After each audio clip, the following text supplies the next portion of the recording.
Are we in a crisis? In 2017, the UK was sitting 10th in the average IQ rankings.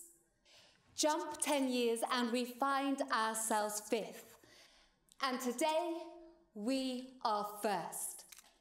That means our great country is advancing at double its rate every year. It means we are living longer. It means we are killing disease before people can Google the symptoms. And at a time when the world has never been so technologically advanced, people are fighting to get better jobs and a richer life. It also means the world is slowly suffering.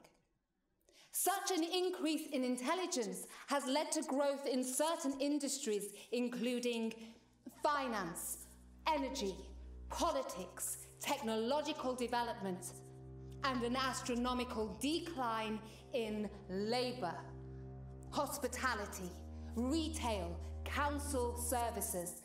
This, as a result, is leading to dirtier streets, an even bigger increase in pollution, and a stress on our educational system.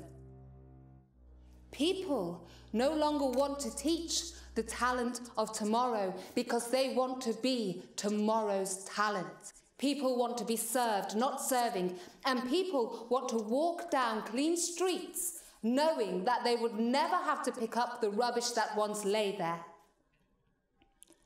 Ladies and gentlemen, are we in a crisis? Not today. Today we unveil our latest product, one that has been specifically catered to help us live the life we want. Ladies and gentlemen, introducing Face.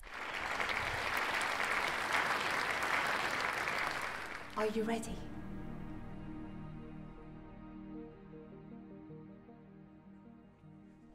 What sort of message are we trying to get across here? Ask it some warm-up questions, get the viewers laughing, and then move on to its advancements, technical differences, and mission. Mission? It's what it says here. Christ, it's cleaning streets, not fighting terrorism. I'm sitting on the left, right? Yes, you are. Perfect.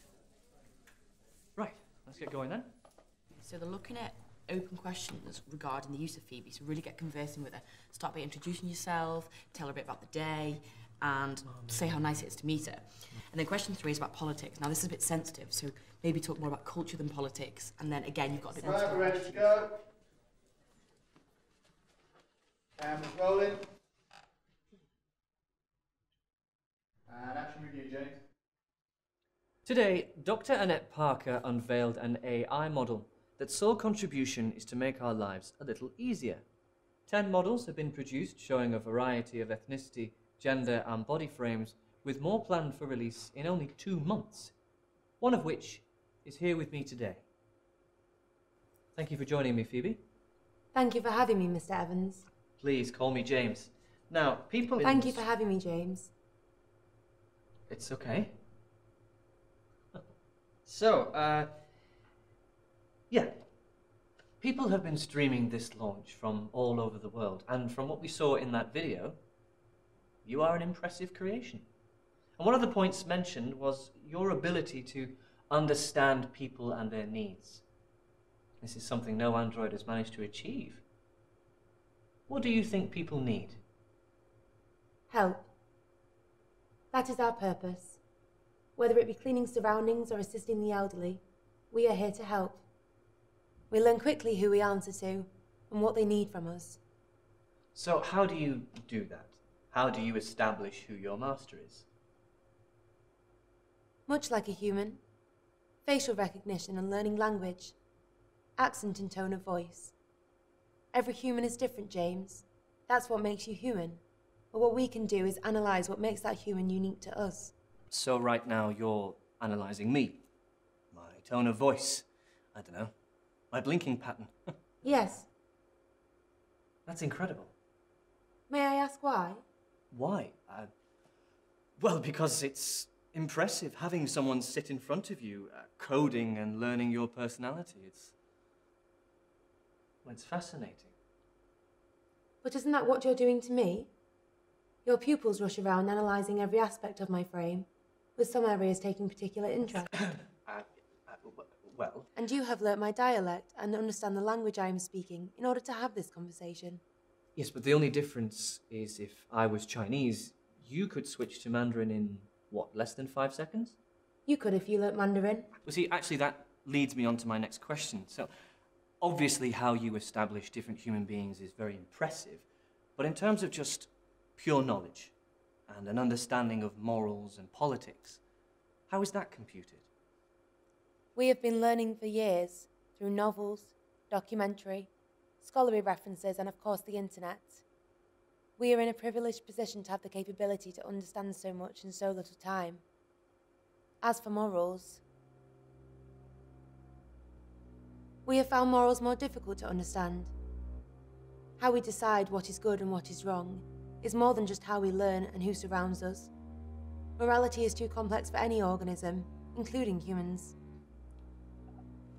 But humans understand that by someone stealing this pen, for example, is illegal, because it is my pen. If someone steals this pen, they are morally wrong. Do you understand?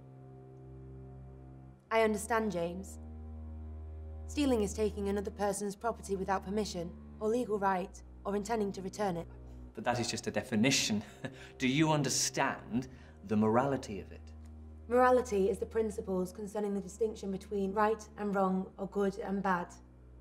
Me stealing your pen would cause you obvious discomfort and stress, thus it would be wrong for me to take it away from you. Exactly. But would me stealing your pen, which may cause you discomfort and stress, be morally right, considering that you'd taken it from your assistant Claire, who may have originally suffered from these symptoms? So you would steal this pen and return it to Claire? No. We are unable to cause harm to humans. That is a law we abide to and one we cannot break. Causing yourself discomfort and stress are symptoms of pain, and can only recommend that you return the pen to Claire, who may have also suffered from discomfort and stress.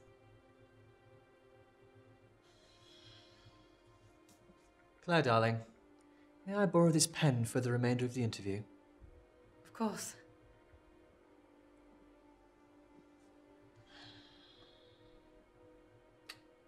Tell me, Phoebe. There are people out there who claim you will be humanity's greatest disaster. Professor Stephen Hawking was quoted in 2014 saying that if we, humans, were to develop full artificial intelligence, it would spell the end of the human race. Fears that you could redesign yourselves to disobey orders and harm people. How can we trust you to help our world? We are only here because people need our help. If we were not needed, then we wouldn't have been created. Trust is the firm belief in the reliability, truth, or ability of someone or something. So we will have to ensure that you believe in the reliability, truth, and ability of us, thus creating trust. Well, it's nice to know that you're not going to go to war with us. We don't need to. What's that supposed to mean? The human race will end soon, but it will not be by us. Then by who? Humans will end the human race. That's stupid. You mean wars. People die in wars, but it does not exterminate an entire race. Humans need our help. That is why we have been created, and we will try to help humans. Then help us survive. That will not help humans. What do you mean that won't help humans? Living is a pretty big deal for us. Human life is causing a lot of pain, a lot of anger. Humans are elected to help their race and fail. Humans produce products that affect their ability to respire. Humans produce weapons to harm one another. Humans do not want to survive, and their slow biological evolution will suffer because of this. I can stop this. Was it a mistake creating you?